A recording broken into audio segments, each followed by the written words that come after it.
শুভ সকাল বন্ধুরা, নতুন একটা দিনে নতুন সকালে আপনাদের সকলকে স্বাগত জানাই আমার বঙ্গোপমা চ্যানেলে। আজ বৃহস্পতিবার, সকালবেলা স্নান টান সেরে ছাদে এসেছি জামা কাপড় মেলবো। ঘরে তো খেয়াল করিনি, মেঘলা আকাশ বুঝতে পারছি, কিন্তু এই রকম যে ইলসে গুঁড়ি বৃষ্টি পড়ছে বুঝতে পারিনি। তাই এসে এই যে শেডের তলাতেই দাঁড়িয়েছি, বাইরেও আর বেরোতে পারিনি। রাত মনে হয় বৃষ্টি পড়েছে। পুরো এই যে গামলাগুলো দেখো, টপগুলো আর কি, সব জলে জলাকার হয়ে গেছে।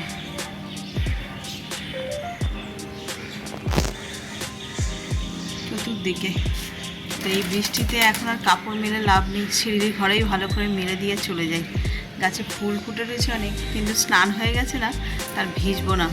হট করে যদি এখন এই বৃষ্টির পরে গায়ের মধ্যে আবার যদি শরীর টরীর খারাপ হয়, সামনেই পুজো আসছে বলে কথা, এখনও প্রচুর কাজ, ঘরদোর পরিষ্কার করা, শপিং করা, তারপরে ছেলের পরীক্ষা। এখন আর অসুস্থ হওয়া যাবে না, সুস্থ থাকতে হবে। তো চলো দিনটাকে আজকে এখান থেকে দারুণভাবে শুরু করি, আর সারাটা দিন কী করবো না করবো সবটাই তোমাদের সঙ্গে শেয়ার করবো। তো চলো প্রথমে কাপড় জামাগুলো মেলে নিই।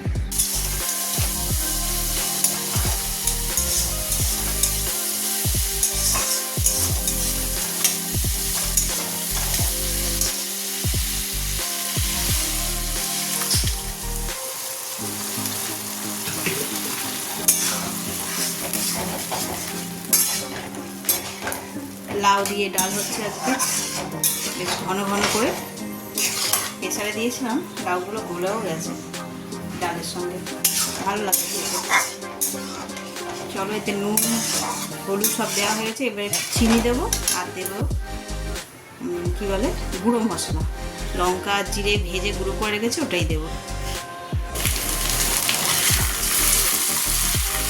একটু আলু ভাজবো, তাই ফ্রাই প্যানেই ভাজতে বসে দিয়েছি। এখানে হচ্ছে ডিম, এটা কারি হবে ছেলের জন্য। আর আজকে একটু একটু করতে করতে কত রকমের রান্না হচ্ছে দেখো, তোমার তো সকাল থেকে দেখায়নি।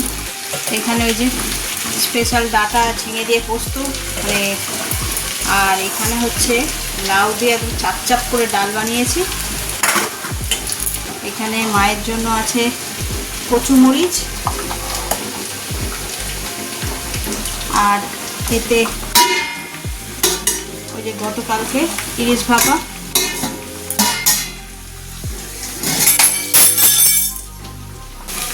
আর এখানে চালু ভাজা। গতকালকে যেসব সমস্ত খাবারগুলো এনেছিল তার মধ্যে মাছও রয়ে গেছে, তারপর একটা কি কচুর শাক সেটাও রয়ে গেছে। তো আর বাকি এই সমস্ত নিরামিষের এদিকে করা হয়েছে, আর ওগুলো তো রয়েছে, এগুলোই মিলিয়ে মিশিয়ে হয়ে যাবে। আর এখানে একটা কাজ নিয়ে, মানে এই আধটা ভাজতে ভাজতেই কাজটা করছি আর কি। এইগুলো এখন পরিষ্কার হবে, মশলার জায়গাগুলো। আজকেই তোমাদের বলছিলাম একটু একটু করে পরিষ্কার করে নিতে হবে, সব সময় থাকতে থাকতে একটু অগরির জন্য হয় না। 12টার সময় 11:30টায় আসবে, ততক্ষণে কখন রান্নাঘর খালি হবে তখন, নাহলে আমার এদিকে মোটামুটি রান্না সব হয়ে গেছে, এই সময়টা করে নেওয়া যেত। তো চলো দেখি কয়টুকু করা যায়।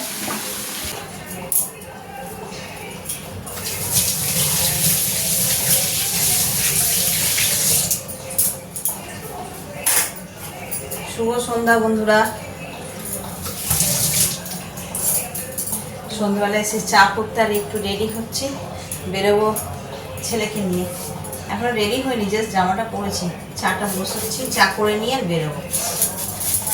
আজ সকাল থেকে যা বৃষ্টি আমাদের এদিকে, ঝিমঝিম ঝিমঝিম করে সারাটা দিন বৃষ্টি হয়ে গেল। আজ সকাল থেকে কিছু ভিডিও করা হয়নি,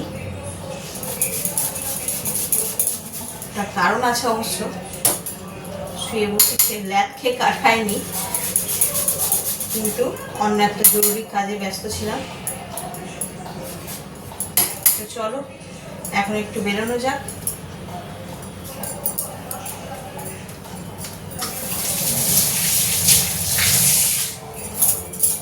বৃষ্টিটা থেমেওছে, না থামলে বড্ড মুশকিল, ভিজে ভিজে এদিক ওদিক যাওয়া না খুব মুশকিল। আদা দিয়ে হচ্ছে একদম বেশি করে আদা দিয়ে চা, যাতে এই বর্ষাকালের যে ম্যাচম্যাচানি সেটা যাতে কাটে।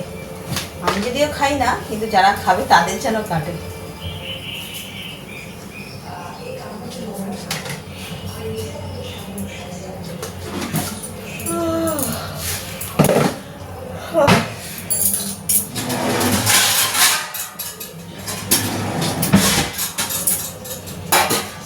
এটা ঢাকা দেওয়া থাক, ততক্ষণ আমি আবার একটু রেডি হয়ে আছি।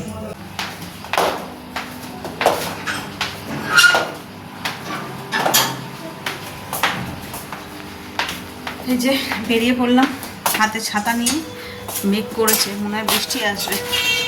এই দেখ, তুই এখানে চোখটা জ্বলছে শুধু, দেখ রণ। ওরে বাবা রে, এ তো পুরো ফ্যামিলি নিয়ে এসেছে। এটা ইঁদুর ধরেছে ওইটা পুচকিটা। ওই দেখ মুখে ইঁদুর, তাই তো। চল, সব শিখে গেছে এই বয়সে। দরজাটা খুলে রাখ না, বন্ধ করে রাখ, ইঁদুর ঘুরছে। এই চল চল রান, চল, দেরি হয়ে যাবে। এই ইঁদুর পচা নিয়ে এদিক ওদিক ফেলে রাখবে, ইঁদুর পচা নিয়ে এদিক ওদিক ফেলে রাখবে, পচা গন্ধ ছাড়বে। হ্যাঁ, এইবার তীরের বেগে তুই দৌড়া, ওই জন্য বলেছিলাম তাড়াতাড়ি বেরোতে। ছেলেকে কোচিংয়ে দিয়ে হাতে একটু সময় ছিল তাই চলে এলাম। তো কোথায় এসছি দেখো।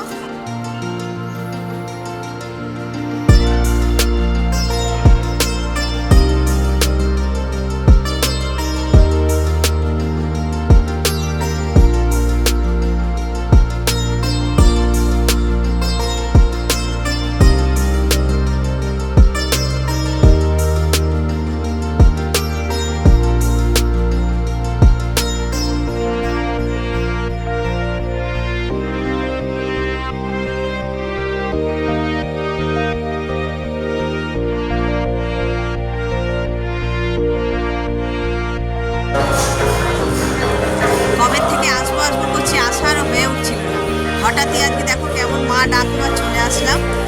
এসেছিলাম তো ছেলেকে কোচিংয়ে দিতে, কোচিংয়ে তো দিয়ে ওখানে খানিক্ষণ ছিলাম, তারপর বসে বসে বোর হচ্ছে, সামনেই তো মায়ের মন্দির, চলো ঘুরে আসে, তাই চলে আসলাম। তো এখানে খানিক্ষণ সময় বসি, ওখানে শ্রী ঠাকুরের আরাধনা হচ্ছে, ওগুলো একটু শুনবো, শুনে তারপরে চলে যাবো। কোচিং দিয়ে অনেকক্ষণ বাড়ি ফিরেছি, অনেকক্ষণ বলতে 8:30। এত বৃষ্টি হচ্ছে, মানে মন্দির থেকে বেরিয়েছি আর সেই মন্দিরে দাঁড়িয়েছিলাম তখনই বৃষ্টি শুরু হয়েছে, তবে আস্তে আস্তে পড়ছিল। তারপরে তো মুষলধারে বৃষ্টি, ছেলেকে নিয়ে অটো করেই বাড়ি চলে এসেছি। তো বাড়িতে ঢুকতে ঢুকতে মোটামুটি 8:30 বেজে গেছে, সেই জন্য আর অন্য কোনো দিকে তাকাইনি, সোজা ঢুকে গেছি রান্নাঘরে। রাতের তরকারিটা বাকি ছিল, আর এখন বাজে 9:45 হয়েও গেছে। এই যে আজ এই রাতে করেছি বড়ার তরকারি, বড়াগুলো ফুলে একদম ডবগা ডবগা হয়ে গেছে। তো চলো, আর বেশি ঝোল মারবো না, কারণ ঝোল অলরেডি শুকিয়েই যাবে। এবার শুধু ধনেপাতাটা দিয়ে ঢাকা দিয়ে দেবো। এই যে গ্যাসটা নিভিয়ে ঢাকা দেবো। এখন তো সবে 9:45 বাজে, খাওয়া দাওয়া করতে এখনো বেশ দেরি। আর আজকে অনেক দিন পরে মন্দিরে গেলাম না, বেশ ভালো লাগছে। যাবো করে যখনই প্ল্যান করি না তখনই আর হয় না। সেই কবে যেন যাওয়ার কথা ছিল, জামাই ষষ্ঠীর পরের দিনকার খুব মন চাইছিল যে একটু মন্দিরে যাই, তবে কি হলো কে জানি যেতে পারলাম না। সেই থেকে মানে জ্যৈষ্ঠ মাস থেকে মানে ভাবছি যাবো আর হয় না। আজকে দেখো হঠাৎই, আর কি বলবো, এগুলো মা না ডাকলে হয় না সেরকম। যে কোনো তীর্থস্থান বা মন্দির এইরকম এই সমস্ত জায়গা আমি মনে করি যতক্ষণ না ডাকবে ততক্ষণ হয় না। যতই তুমি প্ল্যান করে রাখো, যতই প্ল্যান করে সব নষ্ট হয়ে যাবে, যাওয়া আর হবে না। তাই বলছি আর কি, অনেকদিন পরে গেছি না, মনটা বেশ শান্ত লাগছে। ঘড়িতে বাজে 12:30, আজকে অনেকটা দেরি হয়ে গেল। কোচিং থেকে এসে রান্না করলাম দেখলে, তারপরে ছেলে পড়তে বসেছিল, ওর পড়া হলো, তারপরে উঠে তারপরে খাওয়া দাওয়া করতে করতে অনেকটা দেরি হয়ে গেছে। তো চলো, ভিডিওটা আজকে একদম অল্পই হয়েছে, সকাল থেকে তেমন কিছু করতে পারিনি, যেটুকুনি সন্ধ্যাবেলা করেছি ওইটুকুনি। তো এত পর্যন্ত যারা দেখছেন তাদের অসংখ্য ধন্যবাদ। এত পর্যন্ত দেখে যদি কিছু ভালো লেগে থাকে তাহলে please like, comment, share and subscribe. সকলে ভালো থাকবেন, সুস্থ থাকবেন। আগামীকাল আবার একটা নতুন দিনের সঙ্গে দেখা হচ্ছে। Good night.